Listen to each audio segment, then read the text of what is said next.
This is the Bears Barroom Radio Network, and the following program is recorded live and intended for all audiences. Buffone. A certain magic will always linger with the very name. It speaks of courage and fervor and the world's most brutal game. 55, worn by Doug Buffone. A Chicago Bear through and through. He demanded excellence of himself and anyone wearing navy blue. You tell me what's going on. This is moronic. We're going to get our whipped all the way down the line. I want somebody to get kicked in and get out there and play. You're getting paid to play this game. And play it right. I don't mind you getting beat. I got my whipped many times. But I tell you, I took somebody down with me. You are a professional team. Act like one, for God's sakes. Football fans, this is Buffone55, the John Buffone Show. Hello, everybody, and welcome to Buffone55, the fastest-paced 30-minute Chicago Bears football podcast available in, we'll say, the world. I'm your host, John Buffone. Don't look now. Your Chicago Bears are in first place in the NFC North. I get there's only been 3 games, but oh my Bears fans, you're allowed to enjoy this one for the time being. Back with me off of IR is BearsGrl, my producer and trusty sidekick, BG. I'm happy you're healthy again, just in time to first place. Can you believe it? I can't, and I am even happier because my Mac jersey came today, and I will be wearing that this Sunday when we play Tampa Bay.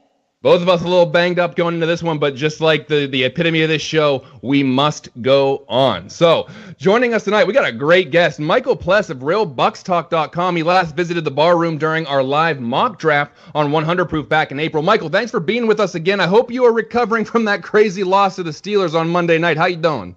I'm doing good, John. Thanks again for having me on.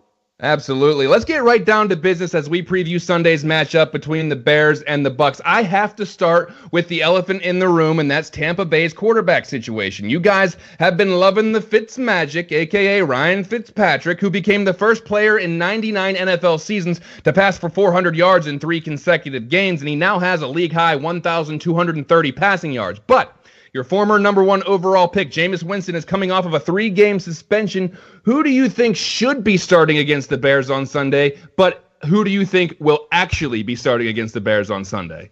I would love to see Jameis out there, but I think, logically they're going to roll with Fitzpatrick. He's just got way too much going for him right now. I think the continuity on offense and the rhythm that they're in it's hard to go against it. So I think you're going to see Fitzpatrick out there, but I would expect Jameis to be back after the bye week, and because he is your starter, and there's definitely a difference in talent level.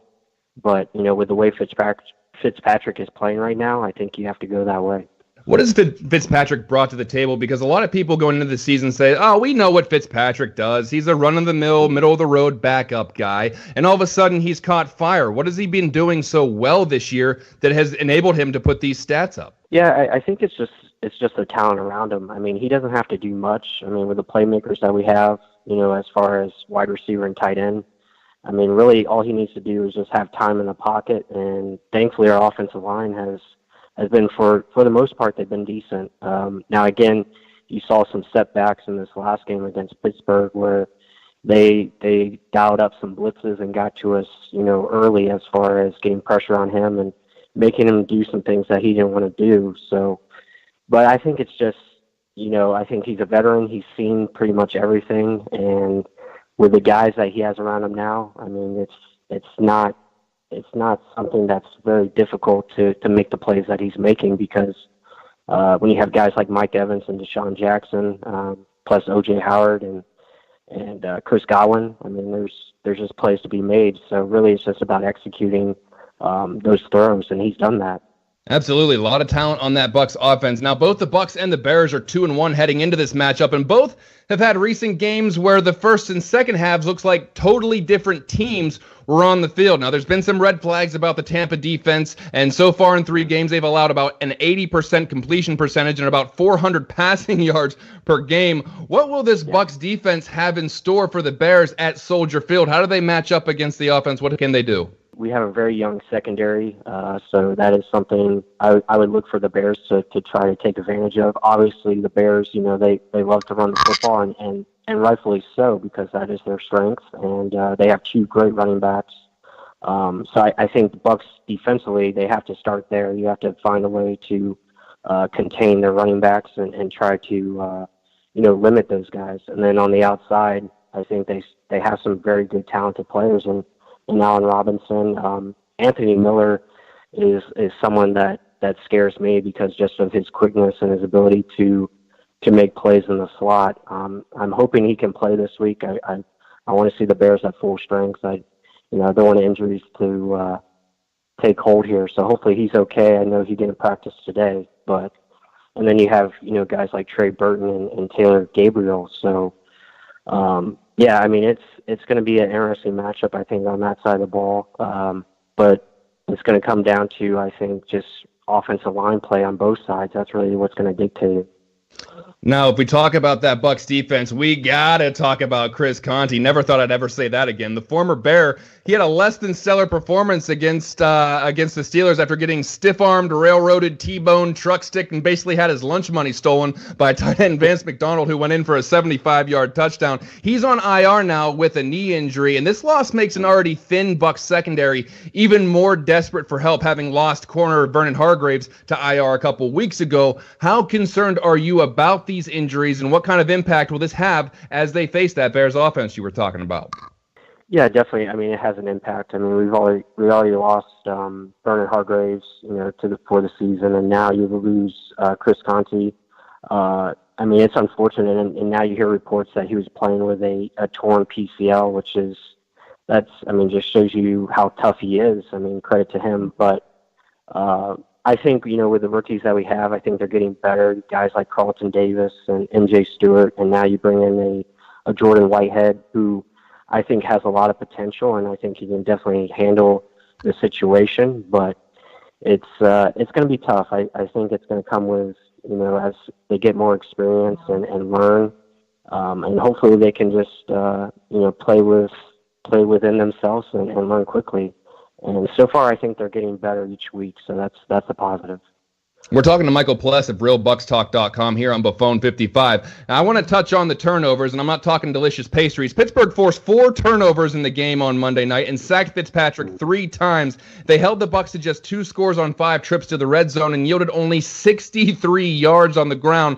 I need your thoughts on this Bucs offensive line and how it can hold up to the Bears defensive line with Khalil Mack and crew, who have been firing on all cylinders the last couple weeks. Yeah, definitely. I mean, this is going to be the key matchup, as far as the Bucs go. I think you have to find a way to slow down that front seven. Again, it's easier said than done because the Bears defense is for real. I mean, they have a legit front seven that can disrupt any offense.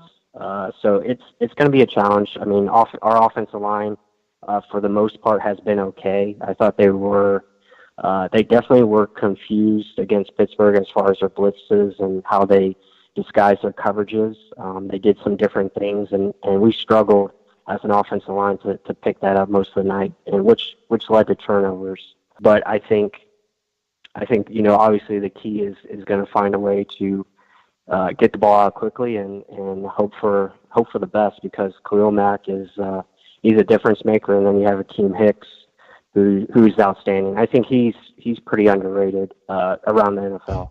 I think most Bears fans would agree with you on that. Going into this matchup, you talked quickly about getting the ball out quickly. What's going to be the key thing for this offense to do against the Bears? What are some weaknesses, or is there a weakness you think the Bucs can exploit to take advantage of the Bears, or what should the Bears be looking out for? Because like we said, there's not a whole lot of weaknesses across the board for the defense, but if there's something they got to watch, is it the long ball? Is it the underneath stuff? What can the Bucs do that could potentially take advantage of the Bears' eagerness to get to the quarterback? Yeah, well, looking at the Bears defense, I think definitely if you can give, Fitzpatrick time to throw, I think he can definitely take advantage of their linebackers in coverage, especially with our tight ends. I think you'll have some opportunities to, get the ball downfield. Again, it all depends on time. I think, as far as quick passing game, I think you'd like to see them, run some screens and counteract that aggressiveness that the Bears like to employ, because they definitely like to, send their linebackers and get pressure on the quarterback, and it's worked so far. I mean, you have 14 sacks already, along with I think 5 interceptions, 7 forced fumbles. So, I mean, they know what to do on defense. I mean, that's obvious. What's something that you see on this Bucs defense that can potentially get the offense of the Bears going? Because the offense for the Bears has obviously been stalling a little bit. They haven't been consistent, hard to get into a rhythm. Is there a soft spot in the Tampa defense where you can see the Bears maybe going to the well a few times? Is it trying to get to the tight end? Is it trying to blow the top off with either Gabriel or Miller? What are some of the things that the Bears can look at and say, okay, we can exploit that? Well, the thing that scares me, from the Bears offense is obviously the running backs, especially in the passing game, because our linebackers do struggle with the running backs out of the backfield. And then also, just your quick receivers in Gabriel and Miller, as far as running those drag and crossing routes, because that is something we struggle with as far as going east to west. So I think this actually plays well into how Mitch Trubisky wants to play, especially, just taking what the defense is giving you, do some dink and dunk and get yards after the catch. I think that definitely plays into their hands. So that is something that worries me. Obviously, our front four is going to have to find ways to disrupt that and get pressure on Mitchell and hopefully force him into some bad decisions. But yeah, I mean, obviously the secondary, I think that is somewhere where you can attack us for sure. All right, before I ask you for prediction, BearsGrl, any action in the chat room? Lots of action in the chat room. We even have people calling in from across the pond in the UK to listen to you both live tonight. So thanks for that. We have AirJair54, who's under the weather himself and on injured reserve, but he has a question. He wants to know what you think about Deshaun Jackson.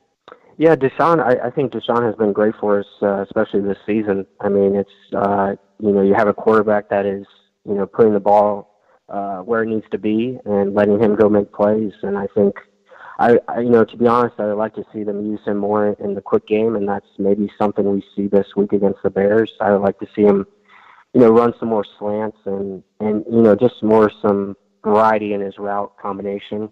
Again, he's here to open up the field, and he's done that for Mike Evans and others.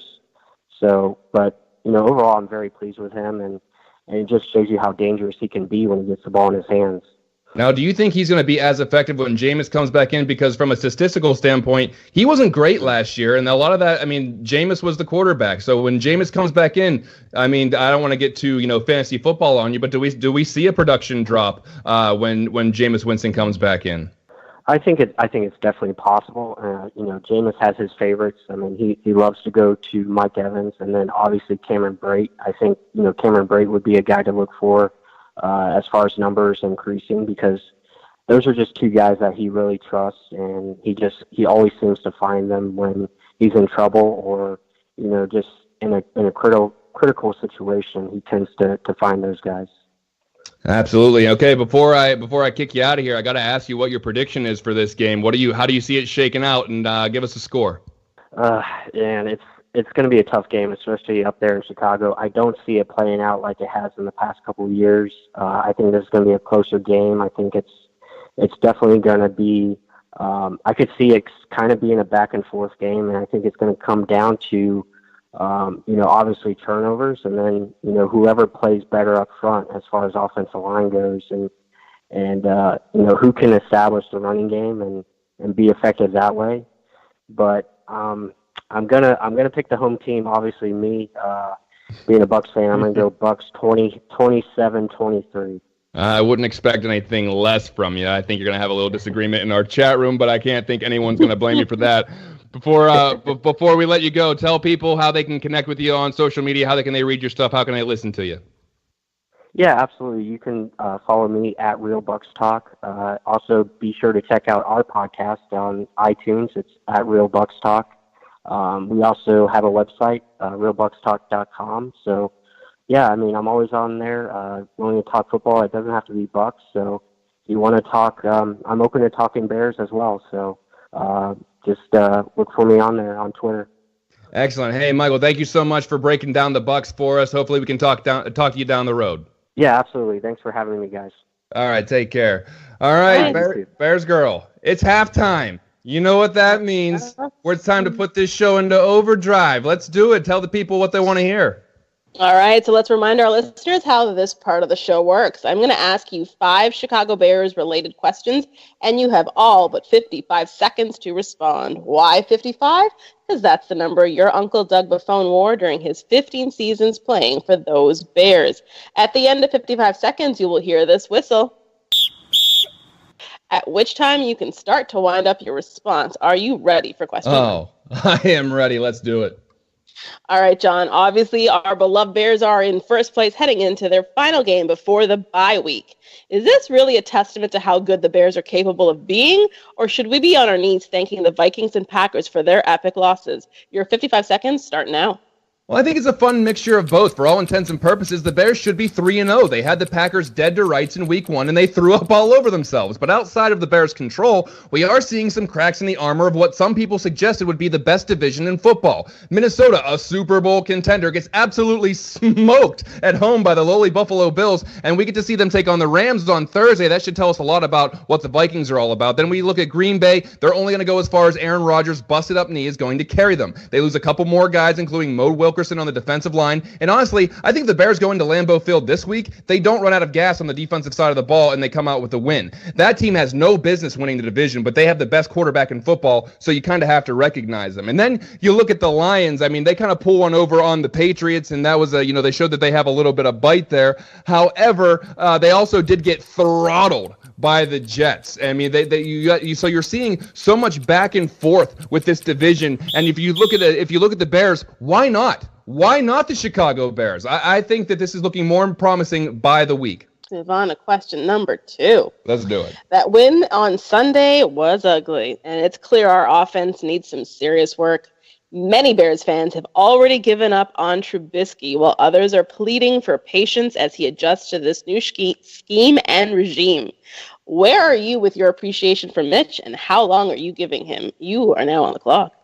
Well, I can't say I appreciate Mitch quite yet, but I am going to have some patience. Listen, we see throws from this kid that make you think, wow, he's got the goods. He's crazy accurate. And then there are some plays where he looks like a deer in headlights and you swear it was his first start. That third down early in the game where he was running around in circles and lost 17 yards had me infuriated. It turned a 29-yard field goal attempt into a 46-yard attempt, and Parkey missed it. In a game where points were at a premium, you have to know the situation, know what you can't do, and understand what you have to do if things don't go as planned. You cannot cost your team like that. But like I said last week, this could be a slow progressing quarterback. He's 24 years old, still learning the system, still learning how to be a professional quarterback. He makes some boneheaded plays, absolutely. Gets happy feet, absolutely. Misses throws that should be easy, absolutely. But there is hope that the game will eventually slow down for him, that he can stand strong in the pocket and deliver the kinds of passes we have seen him make on occasions. He may not be an all-time franchise quarterback, but he might be the franchise quarterback the Bears eventually need to get to the Super Bowl. Jim McMahon wasn't Joe Montana, but he was the perfect quarterback for the Bears in 1985. Let's see it play out. Okay, question 3. The Bears and Bucs have met each other 58 times, with Tampa Bay winning 20 games and Chicago winning 38. The last 2 games were in Tampa, and the Bears were decimated in each of those games, losing 36-10 in 2016 and 29-7 in 2017. What 3 things does Chicago have to do to break that losing streak against Tampa Bay? 55 seconds and go. Listen, this is kind of a scary game because the Bucs have shown that they can put points on the board. The Bears will have to score more points than they did last week to win. The Cardinals scored those 14 points right off the bat and did essentially nothing after that. You can't expect that from the Bucs. You just can't assume that the defense will hold them under 16 points and the offense can dink and dunk their way to a 17-14 victory. When you play good teams, there isn't room for these long lulls of stalled drives and bad turnovers. Eventually, your offense is going to have to help you win. At some point, you have to score on an unscripted drive. At some point, you look at your offensive playmakers and say, give the defense a reason to keep coming out here and dominating. Now is that time. On the defensive side, we saw good fits and bad fits. 3 interceptions. If the Bears can turn over Tampa, the Bears have to put points on the board following that. They're playing with fire, relying on the defense to do everything. You have to finish drives, cut out the stupid plays, and for God's sakes, give the defense a breather. You are going to get someone hurt out there if you throw them out there after a 2-minute breather. We can't afford too many injuries on the defensive side of the ball. I'm going to sneak in a question here and ask you, which offensive player do you want to see come out of nowhere?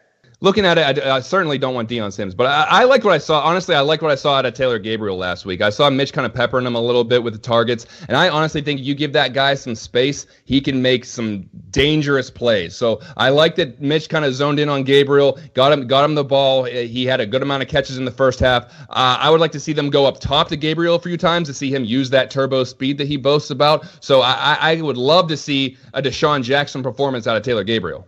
All right, so we want to question number 4. So we just heard Michael confirm this, and word on the street is FitzMagic will be starting as quarterback on Sunday night. Would you rather this Bears defense play against him coming off a short week, plenty of film to study, or would you rather we play against a very rusty Jameis Winston who is coming off a 3-game suspension for a personal conduct violation?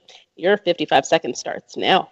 Well, I think I'd rather have Jameis Winston thrown to the Bears defense. He's arguably the more talented quarterback than Fitzpatrick, but he hasn't played a meaningful snap in a long, long time. And it's not like they're plugging in Aaron Rodgers or Tom Brady in there. This is a guy that has plenty of struggles on the field, even when he had prep time. He has a tendency to turn the ball over. This team seems to really rally around Fitzpatrick, and we don't know what throwing Jameis Winston into the mix would really do. I mean, give me a guy that's been off the field for the better part of the month and get the Bears defense in there to just tee off. But like we heard from Michael, it's probably going to be Fitzpatrick. He has some deceptive mobility for a guy that was born during the Great Depression, and there's nothing more aggravating than having good coverage, and then you see Ryan freaking Fitzpatrick run for 9 or 10 yards and pick up a first down, slide, and then fist pump in your face. But just to round out this question, if you were to poll most Bears fans, I think they'd agree to throw Jameis Winston in there for his first start of the season and see if Vic Fangio can throw him through a loop. It doesn't hurt that they're coming off a short week. They were in Pittsburgh. Now they got to travel to Chicago.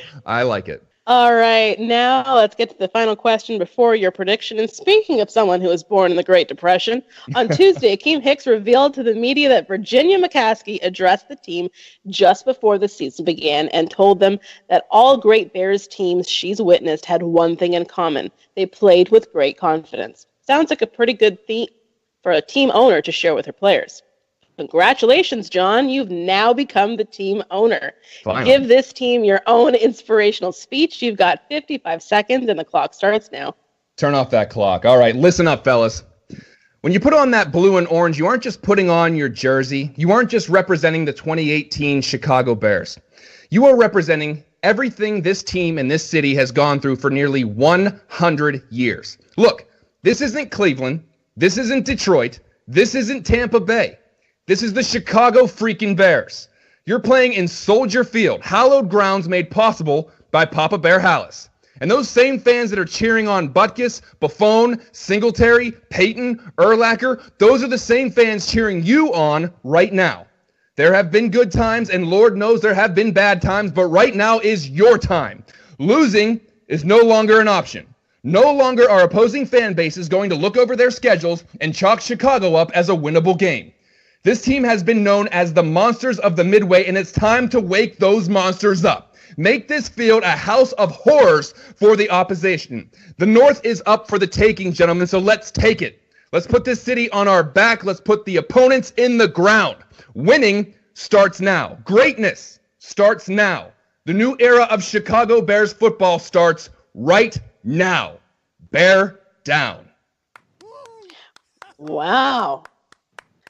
I'm speechless, but I got to go into our chat room to find a couple of questions that our Barfly listeners have for you. Isaiah Robles is in the chat, and he wants to know, are you as nervous as he is about this game? He just doesn't feel good about it. I really don't. It is nerve-wracking because you look at some of the offensive numbers that Tampa Bay's put up, and you think even if the Bears have a good defensive output, you're going to be relying on them turning the ball over, trying to get some interceptions, maybe trying to get a pick six. It is scary. It's one of those sneaky, scary games because the Bucs have a good offense, and you're hoping that Trubisky and friends can at least put in a good enough performance to score something in the 20s. I don't think 16 points does it this week. I don't think, 20 points might not do it this week. So I think that it is scary because now this is the time where we have to see the offense kind of step up. Frankie Myers is also in the chat room, and he wants to know how you feel about the matchup between O.J. Howard and Trevathan and Roquan Smith.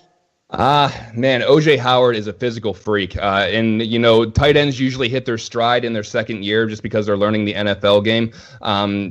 That's something Fangio has to have them prepared for, because he could have free reign in the middle there, depending on what their scheme is. And Roquan's still trying to get his feet under him as far as the system goes. Trevathan's been great, but I don't know if he can keep up with Howard. So that is a mismatch that the Bucs might go to the well a few times for. So yeah, that's a scary guy on the other side of the field. So you're hoping that they have something drawn up that they can keep him covered. And Michael Pless, your guest from the first half of the show, is in our chat room, and he admits that he's nervous about it too, and was not confident in his prediction at all.